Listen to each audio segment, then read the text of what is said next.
The EP Podcast. Heard everywhere podcasts can be found, and always at theeppodcast.com.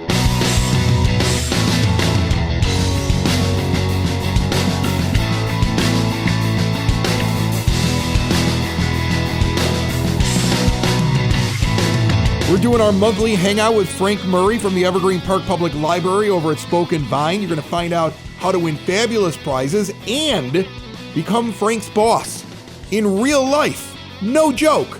Plus, we're taking a deep dive, a real look at Central Middle School in District 124 with Superintendent Dr. Jenna Woodland in moments.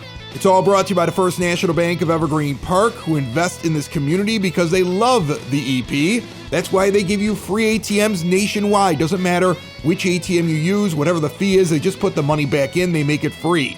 Their total access checking account paired with their brand new mobile banking tools and award-winning customer service, and the fact there's no overdraft charges, and you get a $300 bonus with qualifying activities. Switching to a true community bank has never been easier. Get over to the First National Bank of Evergreen Park on the corner of 95th and Pulaski in that iconic building there, member FDIC. I have a fun discussion for this show today. I'm actually really excited about it because I've kind of known about some things we're going to talk about for a little while. Dr. Jenna Woodland is here. She's the superintendent of District 124 schools. How are you? I am great. Thanks so much for having me back. I'm excited about doing this because I feel like I've known about this topic now for a little while. I'm actually a member of a task force of community leaders that's been kind of talking about what we're going to talk about today. And when you were like, let's finally talk about it on the podcast, I was like, yes, because I've had so much I've wanted to say about it. So to kind of give a quick background, everybody, as we dive into this, District 124, great school district. You've been doing a wonderful job. Thank you. Thank you. But I was asked to come into this task force, and what I learned was there's some things that need to be upgraded with the school. And as somebody who doesn't have kids that go to Central, right? And my one son went to Southwest for a little bit of time. Yes. Okay. But I'm not intimately knowledgeable about all the buildings in your district. It's been eye-opening to tour the buildings. It's been eye-opening to see where the kids go to school. And on one hand, what I've seen, especially with Central, a building that is well past its usefulness and has problems. And I'm also seeing administrators like yourself and teachers continually putting Band-Aids on to try to make it the best experience possible for your kids. And I think what we're going to talk about today is more has to be done. Does that sum it up right? I think you did an excellent job summing that up. And I think one thing I really want to emphasize is that our teachers are doing the absolute best with the facilities that they have in front of them. And our kids are rising to the occasion. And I cannot be more proud of all the work that we are doing in the district. And I don't want to steer away from that, all the positive that I believe is happening. Our test scores have improved drastically over time. We have done so much around social and emotional learning. But there is one big factor that I think is really impacting this, and it's our overall facility needs. And that comes with a deep assessment that we're currently going through and that we've been going through with our architects and really learning how can we best create a learning environment for our kids. Yeah, I mean, to give an idea to people who have not walked through that school or don't understand what it's like to go to Central Middle School, which is your 6th, your 7th, and your 8th graders, which is a really delicate time in any child's life. And it's that in between of, hey, I'm in grammar school and reading, writing, arithmetic and going off to high school. And there's a lot of things that they're going through. When I walked through that building, and you heard me, everybody got a chance to talk at the task force. And we were asked after we did a tour, what is your impression of the building? And this is my first time walking through it. I don't know how you get the best out of kids in that building. And what you're doing is even more incredible knowing what you're going through. There's a point in there, folks, where to get to certain classrooms, you have to walk through another one. Yeah. Like a classroom becomes a hallway because of the bad layout of the building. They're eating in a place that reminds me of a prison and has an odor that has me concerned.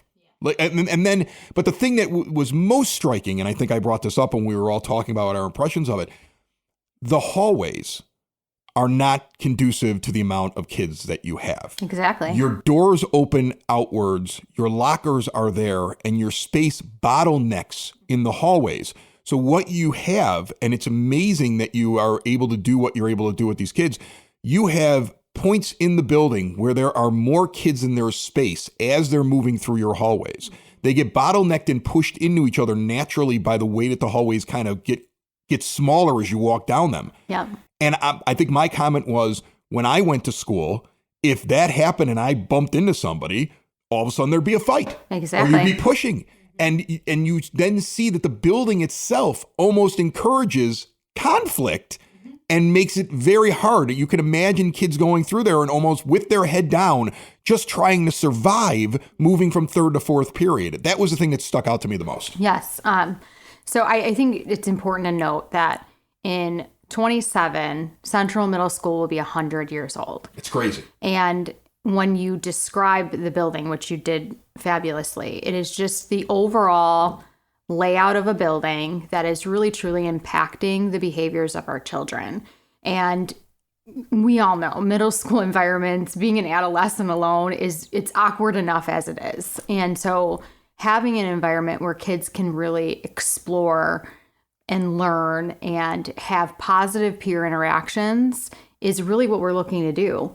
And I think there was Jim Hennessy as our director of operations. He really said it perfectly. We have done so much, but we cannot continue to put Band-Aids on this problem. Well, you're behind technologically. Like we saw some classrooms, Yes. the boards are inconsistent as to what they learn off of. Mm-hmm. There's carpeting that's on the floors. It looks like it's 100 years old, just It like the is. building is. You're putting what I would describe as almost like a sheet Yes. over the lights because the lighting is so poor for the kids. Yes. That you actually have to make adjustments to the lighting. I mean, like, as I walk through, on one hand, I'm amazed at the things that need to be fixed. Like there's definitely things that need to be changed inside of the school. But then I'm also amazed at how much you've MacGyvered the school. Like the teachers are not only teaching, but they're doing the best with all the duct tape that they have to kind of put it together. Like, because the school is really kind of, and that's the best way to kind of describe it, it's been MacGyvered together. Yep. There's a lot of, we couldn't figure out how to do this, so we created benches that sit inside of closets and they come down so we can make a cafeteria. And we've put these things on lights that we really shouldn't have to put on lights, but this is the only way that we can fix the lighting for the kids. Like there's a lot of like, it's crazy, but that's what you're doing over there. And it shouldn't be that way. Not in Evergreen Park, not in a community as strong as this, not in the tax bracket that it sits in. Like, I mean, like to me, Yes. I'm in shock Yes. when I walk through that school. Well, and we all know this about Evergreen Park. Evergreen Park is a community that loves their schools. And what really strikes me is that our community is really driven on how can we improve our schools? What are you doing administratively with your teachers to improve the environment to which your kids learn in? And we're really at the point in time where it is about awareness. That's the purpose of our community task force. I want the community to tell me as the superintendent, what can and should we do better? And I can tell you consistently since we've started this task force, everyone is telling me one thing, and it's that we need a new middle school. Yeah, I agree. It is just that plain and that simple. It was interesting as we walked around. I mean, you have an architect that you're working with. Yes. Who tries to figure out, okay, if we keep the building, we can put this Band-Aid on and we can make this adjustment. And then you have local citizens who happen to be architects. Yep. Okay. And they're sitting there trying to come up with their own ideas. And everybody was sitting there trying to figure out, okay, well, how could we fix what's here? Yeah. And it did not take long to realize you can't. You cannot fix what's there. You might be able to make a repair or something that might last for 6 months to a year, and you're going to be right back to the drawing board again. It's reached a point where you've got to figure out how to get a new building. And that's where we're at. Right. And it's interesting. You guys have talked about it with the task force. I hope I'm not giving too much away, but like, if you did it, it'd probably be on the same property. I've already seen like a really interesting plan that if you pulled it off, it would be the parking lot would be where the building is. Yep. The building would become a parking lot. There'd be some athletic fields and stuff. It really looks cool. Like my daughter's back from U of I and she's studying to be an architect. Oh, amazing. So I took the plans. You should bring her. I took the plans that you guys like showed the task force. I brought it back and she's like, "This is cool." And I'm like, this is kind of where they're headed, I think. And I think it's a really great idea. And I think it's something that's really necessary. Yes. Yeah, I mean, and ultimately, I think we want to remain on that property. And the main reason why is really twofold. So obviously, we're in the day and age where our kids are able to walk to school, which is just a huge benefit to any environment. Transportation costs, I can tell you in other districts, we're very lucky we don't have busing. They have skyrocketed, not a good use of funding for our taxpayer. And ultimately, Central is central. Like, it is such a beautiful area for it to be in. And we've really tasked our architects to say, like, can we build on our property? And they have told us yes.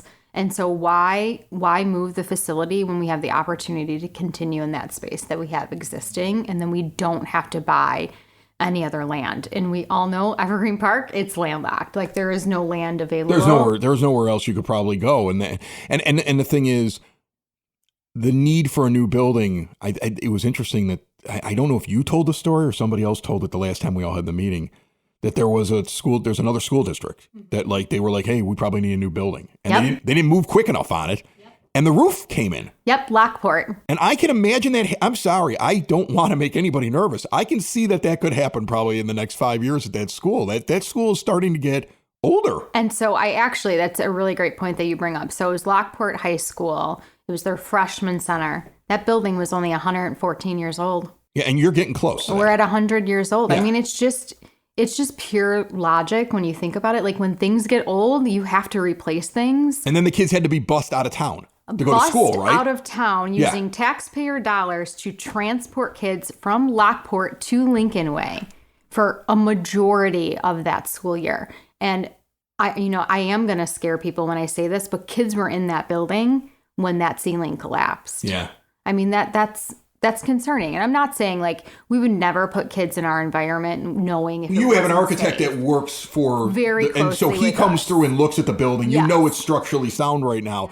But what you are learning from him is there is a definite shelf life, and you're getting to the end of it for that building. And you want to work on what you're going to do now, rather than work on it when something bad happens or you're on the brink of something bad happening. Exactly. Now is the time to actually address it. Yes, it is the time to address it. And, frankly, like, I firmly believe that our kids deserve it. They deserve a learning environment to which they feel and believe that they take pride in every day. And we're just not there yet with our facilities. And it's time for us to really consider delivering them a new school. They must be in shock when they get to the high school. Because the high school's beautiful. The high school has all these facilities. The high school is just this gorgeous thing. After they've spent 3 years in Central, they must get to the high school and be like, is this heaven? I'm really glad you brought that up, because I have so many people who also tell us, minus our mobiles at our elementary buildings, but our elementary buildings, they're amazing. Our high school, it's amazing. Why can't Central Middle School be that way in terms of our facilities? Yeah. And the question is, why can't they? It's the truth. Like, why can't we dedicate the resources that our kids, our community deserves to have? And that's really what we're looking to do. I mean, if you think about it, I mean, look, kids these age, I have 3 children. One of them is now off in college. The other one is in high school. And then I have one that's about to turn 10 years old. And they've moved through all these different schools, and and what I've noticed is the kid that's 10 already kind of has an idea of where he wants to go to high school, right? Yeah. Like, so he's already looking at that. He knows what his school looks like. He knows what the different high schools look like. The kids in Southwest and Northwest and Northeast and Southeast, they're in pretty solid facilities compared to Central. Yes. And then they go to this place for 3 years that must just feel soul crushing while they're there. And then knowing that when I get out of there, I get to go to the really cool one that's over there at 99th and Kedzie. And I get back to good facilities again. So that's got to be such a jolt to them. Like, hey, congratulations, you're in the 6th grade. Welcome to this building. Yeah. It's got to be very difficult to deal with and hard to learn in that circumstance. And you touched on this too, like, just the overall, again, layout, because of building additions that occurred, the quality of being able to get from point A to point B for a student, particularly a 6th grader, it's no wonder that they have a hard time in some cases transitioning. And if they had an environment, again, that was, again, conducive to an operating school, it would look very different. And the additions have also created almost safety hazards for those that may have a disability. Yes. I noticed that as well, because your floors are not even. They're not There's even. a first floor, and then there's like a 1.5 that gets to like a 2, because the additions, like everything doesn't line up right. So then you have somebody who's wheelchair bound or suffered an injury or on crutches or whatever, and now they have a very difficult time moving about the building because of the weird layout that's set up. It's not.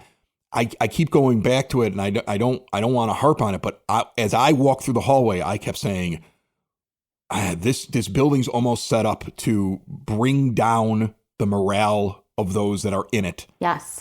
And force them into bumping into each other, getting lost, and having just the worst possible day. Yeah. Like, I mean, that's how it feels, right? I mean, it's interesting. If you ever get a chance to walk through Central and you go down a hallway, have them open up all the doors. Mm-hmm. That's the most amazing thing, because you see the hallway, you go, oh, it's just a normal hallway. Then they open up the doors, which they have to have open so the kids can get in, and the hallway shrinks to half the size. Exactly. And then you realize there's no way you can move all these kids around. There is no way that you can move all those kids around.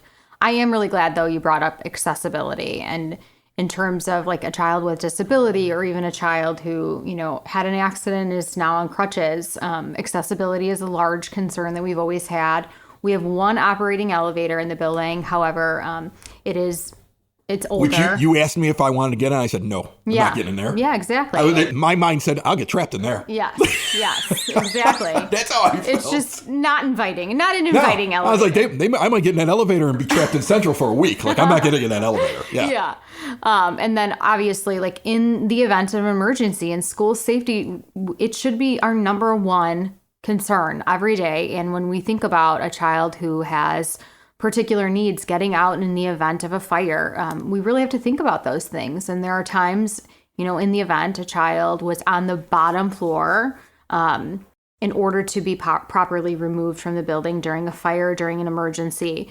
We are currently training staff. We have trained our staff to do a 2-person lift to assist in that student exiting. But with that said, we should never be in that position.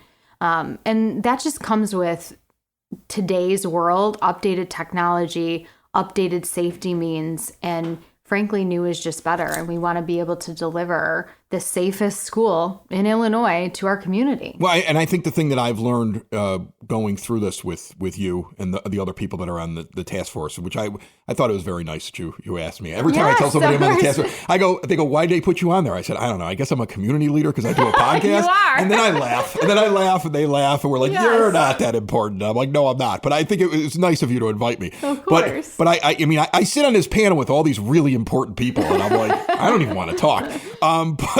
But the thing that I've noticed is that it's not you guys walking in and saying, hey, task force, we would like to have nicer offices.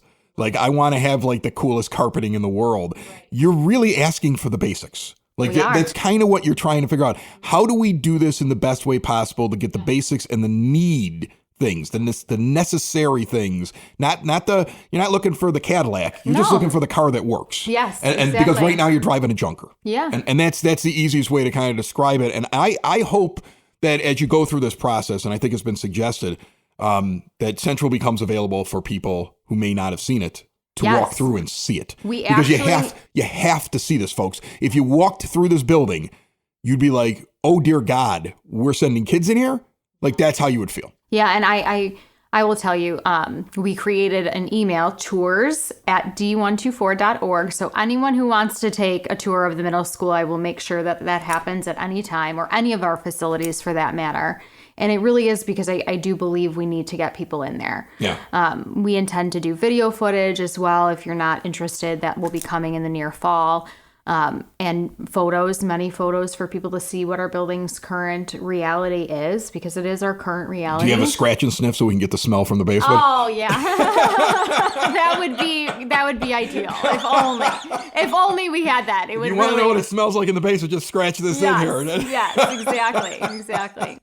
And then our back to school bash, which I'm certain I'll be back on that evening. We plan to provide people with tours, like 20 minutes back to back. Yeah. anyone who wants to come in. So it's something to look forward to. What is the plan now? I mean, like where are you at now? Yeah, that's like, a great question. Because I know that you've got some ideas. Yes. And that the architects have presented a few things, but they've also said, hey, we're in the beginning stages. Where are you at right now, and how do you move forward? Yes. So we've had 2 community task force meetings, one in April, one in May. We'll have our third June 3rd. And it is really the community task force goal is to bring a recommendation to me as to what we should survey and test with our larger community. And essentially, we want to hear from our community. What is it that you want us as the public school district to service to our community? We want to hear from everyone. But first, we really needed to hear from a smaller group to support in making that recommendation.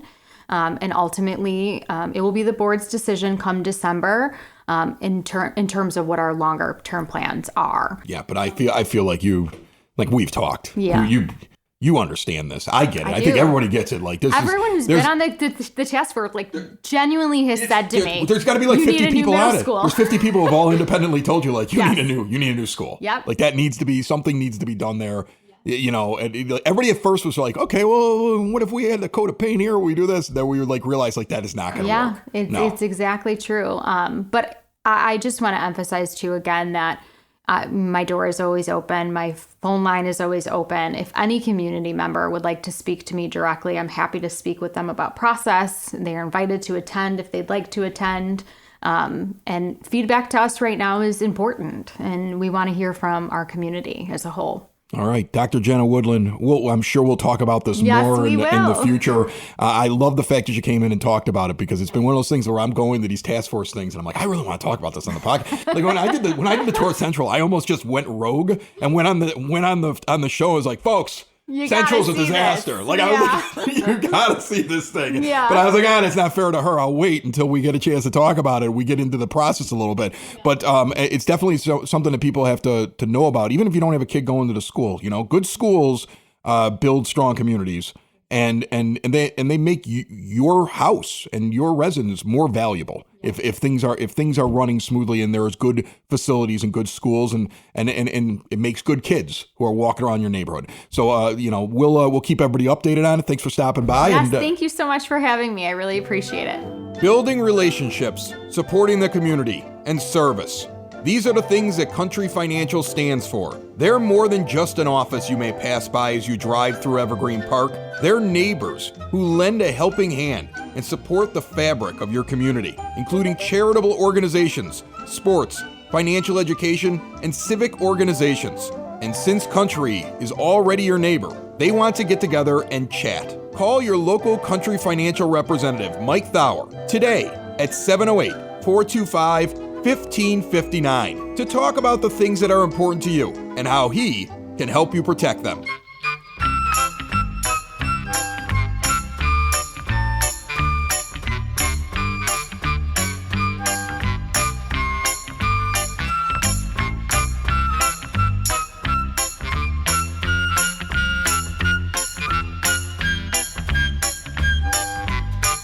We're back at Spoken Vine. Frank Murray's with me, the EP podcast at 95th and Kedzie on the northeast corner at one of my favorite spots. I was here last night. Do you know the exact address? No. Dang. No, we'll ask Bridget when she comes down here in a moment to tell us about the food. I don't know the exact address. It's easier to just tell people the northeast corner of 95th and Kedzie. It is. That's what I do. I'm trying to I look just at it out there. The door. You right see now. it. You come into the lot. You park. There's plenty of parking. I walked in last night. It was a Thursday night. Mm-hmm. I walk in the door. Seats at the bar. They're doing wine tastings over here at the table that delicious. we're sitting at right here. Yes. There's couples having meals. There's lively conversation. Met a few people. Ran into a neighbor. Had some wine. Ate some food. Tried the hummus. Oh, okay. I was bringing food back to the kids. All right. And so, they like the pinzas. You know, Right, it's a 21 and over place, so they that. can't come in here and eat it. Right. And I'm like, well, Dad will go up and drink a couple glasses of wine. talk to the ladies, and then bring home pinzas. That's what my plan Dad is. always has a plan. That's what Dad's plan is. So I was like, well, I need something in my stomach as I drink wine because I don't want to be sloppy. So I went and I got just the hummus. Yeah. Okay. Yeah. And they roast the chickpeas and they put them on top for a little crunchy thing. It was awesome. Bridget, come on in here. I want to talk to her. Bridget's one of the two wonderful owners here at Spoken Vine. I've never had hummus where somebody roasted chickpeas. The mastermind behind the food. Yeah, it's just a fun little touch. Yeah. Right? Crunchy contrast. I was totally into it. Yeah. Everybody kept asking me who knows me here. They're like, "Oh, you're eating healthy?" Because I was having the hummus and there's like some peppers on there. And like, yeah, look at it. Look, Chris is eating healthy. No, don't worry, Chris already has 3 orders in for the pinzas. Yeah, well, that was a funny thing. Like the way they were saying is like, "What's wrong with you eating healthy?" And we also use those in the Greek salad. Yes. So it's like instead of croutons, that crunchiness is the roasted chickpeas. It's a really great idea. What do we have in front of us right here? So this is what we did as our second course for all the rosé tastings this month. So it's a poached shrimp in a citrus herb vinaigrette, and that's over a bed of arugula that we dress with lemon juice, olive oil, and salt. There was a process for the shrimp. First, you do a dry brine with salt and baking soda and let that sit while we make our court bouillon, which is a broth that we make with white wine, lemon, herbs, and then you bring the broth temperature down so that we could gently poach the shrimp. Gently poach it, then toss it in our vinaigrette and chill it. So it's a nice light salad, and it pairs great with the vermentino that you have, the Gianni Muscardini Penteo just to your right. Great white wine, shrimp. Great pairing with the rosé. Frank's laughing because I'm drinking while you're doing it, but somebody has to tell people what it tastes like. They can't taste it through the screen. And now it is Frank. your turn. Now you can try it. But I mean, I just like your facial expressions. You're like, oh, I do that. Yeah. I do. I'm trying to. Oh, I tasted the wine. When she says pairing, I always say to myself, well, does it really pair? Like palate-wise, after I've just had that flavor, does it match the wine? They do a really good job of that, and it actually does pair up very well. Exceptional job. Yeah. Yes. First of all, really good. I like good shrimp. I hate low quality shrimp. Like you can walk into a place and like the shrimp is not good, and this is fresh. They're the right size. They're butterfly. Thank God. I don't like eating shrimp that have those little lines running down. I don't want that. I don't want it in my teeth. I love the fact you're butterfly. It's really good. Soak up all the vinaigrette too. Yeah. Get into the crevices. Yeah, really, really good. Very good. Is this going to be? No, don't worry about him. He's fine. someone cares about me, Chris. Dive in. And is this on the menu, or is this something you're just going to be using for tastings? We just did it for the tastings. So usually with our wine tastings, there's at least 1 or 2 items that are not on the menu. That's something different. So for the rosé specifically, you've seen our mini mezze on the menu, and it has prosciutto and manchego on it. We switched it up and we did brie and fruit. Okay. So that was a nice spread to start with. We rolled into the shrimp. It's kind of like a salad. And then we did a new flatbread with artichokes and red peppers and goat cheese. That was really great. And then we finish it off with a margarita pinza. So something that everybody likes, a little bit more bread to soak up all that wine, people pleaser. Yeah, speaking of soaking up wine, I had 3 different kinds last night. I was, because that's what I do. I'll walk in, and the first thing I say is, what's new? What do you think I should try? That's how I start everything off. Then I start going to the favorites. Then I start going down the thing, and I go, what do I have a taste for that I've had in here before? That's how I do it when I come in here. You can't just have one glass of wine, Frank. Nope. You have to have multiple. Nope. And then you can figure out which one is your favorite and take one home. That's what I did last night. Mm-hmm. I brought one home last night. I actually, I had wine, and then I brought home the fat bastard Merlot. That's what I brought home, which I like because I don't normally like Merlots, but I like French Merlots. You guys introduced me to that because there's a little bit of vanilla that shows up inside of it. So this is not on the menu. That is not on the menu. Frank's like it should be on the menu. Should be. Well, so we always do a test run, and if things go over really, really well, the carrots were actually something that we brought on at our very first tasting as a vegetarian option.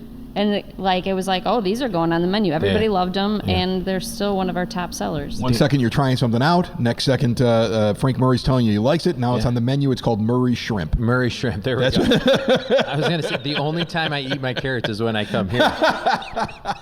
Bridget, thanks so much. We really appreciate it. It's really, really good. Thanks so much. Delicious. Coming by. Thank you. Have a great day. You got to stop eating now. You got to talk. Oh, man. And then knock it off. You got to tell me all about what's going on at the library. I saw that I can be your boss, which I'm really excited about. I'm kind of pumped about this. I mentioned on the last show. This is true. There's an opening on the library board. Correct. There's a vacancy. One of 7 of Frank's bosses, right? You have 7 bosses. There are 7 board members. So yes. you can be one of Frank's bosses and keep Frank in line. And so I think I'm putting in my name. Well, good. I just want you to know I'm thinking about putting in my name. So you'll have what do to I get submit- as a benefit as being a library member? I just get to take books whenever I want to. Are there no due dates for me?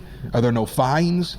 Can I have parties in the reference section? Like, what am I allowed to do as a board None member? of the above. Oh, there's got to be perks. No, it's a volunteer position. You're doing it on the goodness. Do I get to walk in and just throw my feet up on your desk and community you can't heart? do anything about it? Is that one of those things? Supporting your library? No, you're not allowed in my office. Oh, I'm going to be your boss. I'll do whatever the heck I want to. All right. But seriously, though, those who are interested in can apply. The library board is accepting applications, and an application consists of a letter of interest, just stating why you'd want to serve on the library board, and a resume. You submit those. Resume applications are due by Tuesday, June 10th is the final day to submit those. Is this like a volunteer thing? Like, basically, you're not getting paid for it. Correct. You're just taking care of library the board. Yeah, it's a volunteer. You just gotta love books. It's a There's got to be 2-year perks then. There's got to be perks, Frank. It's a like, I'm 2-year not term. paying fines if I'm working for 2 years for no money. Like, I'm just taking books willy nilly. That's what I'm doing. No willy nilly. Yeah, you're on the hook. You work for me, big You're guy. on the hook. You're on the hook. You're on the hook for it. Yeah, so it would be, you're filling a 2-year term, which from the last election, the April 2025 consolidated election, we had the library board had 3 open seats. 2 people ran, so there was an opening, and it would just be, you'd be filling up the 2-year term. And in 2027, it would be up for election again, so you could either choose to run or not. Okay. Yeah. All right. Have some fun. I'm coming. I'm putting my resume in. It's an I'm gonna awesome tell you what to do. opportunity to advocate for the library. Yeah. You do get to oversee me. Yeah. That's all I want it for. It's the power trip of telling you what to do. You're also ensuring that we are being excellent stewards of taxpayer money, which we have done a fantastic job of doing. Be a board member. I'm going to be in there every day. I'm going to be watching you, Murray. With your wine glass. That's what I'm going to be. I'm going to be the board member that walks around like, Lanuti's here with another glass of wine. He's looking for you, Frank. That's what it's going to be like. It's going to be great. We're going to have so much fun. I'm going to have fun. I don't know if you're going to have fun. I can't wait. I'm going to have a ton of fun. So other people that really love the library and appreciate what we do, please apply. Don't apply. Yeah. Don't get Chris in there. If you want to prevent me from having power, absolute power at the library, then you should apply. All right. What else do you got going on? It's summer cheating program, right? Boom. It's big time. Yeah. I call it a little something different. What do you call it? I call it summer reading. Oh, I call it summer cheating because it's all in the honor system.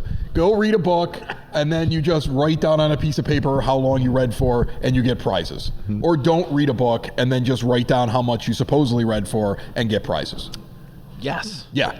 And this year's theme is Color Our World. Okay. So we got a lot of fun things going on. The big one is on Saturday, May 31st from 1 to 3 p.m. is our big summer reading kickoff party.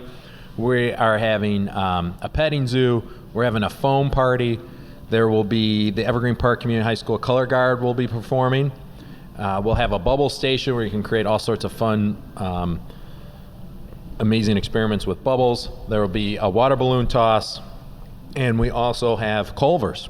We'll be out there with their delicious cups of custard. So I've been meaning to ask you this. While supplies last. When you do these events, what you're really trying to do is get people to read and use the library in a traditional sense. But look at all the stuff you have to do, from water balloon fights to custard from Culver's. Hey, we got to have some fun, man. To get them to show up. Like, does it pay off? Do you feel like you get people that show up who had no intention of actually using the library, showed up for the event, and then suddenly they're like, I think I'll take a book out. I mean, do you see that? To your example, so this is our 3rd year of doing a summer reading kickoff party. Our first year, we had a line out the door for people to sign up for library cards. Oh, okay. So yes, it's definitely working. And every year since the pandemic, our numbers continue to increase, including our summer reading participation.